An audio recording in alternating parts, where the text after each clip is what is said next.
তুষিব ভাই লেখক গ্যাং আবার মাঠে নামছে। কি? আমি চাই না ঈশ্বর এখন রক্তপাত হতে। তারা কি করতে চায়? তারা আপনাকে খুন করতে চায়। কি? তারা খুন করে ঈশ্বর কব্জা করবে? আচ্ছা, দেখা যাবে। তাহলে ভাই কি করা যায়?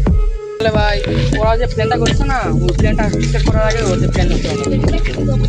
তারা তো অস্ত্র নিয়ে নামছে, আমরা কই অস্ত্র? আমাদের অস্ত্র দরকার, তাই না? ভুলে যায় না, আমি আগে গেস্ট আছি, অস্ত্র আমার কাছে আছে। এদিকে কি ভাই?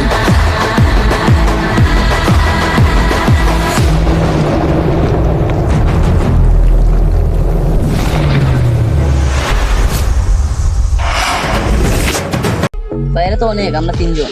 আরে ভাই, আমি একাই 100।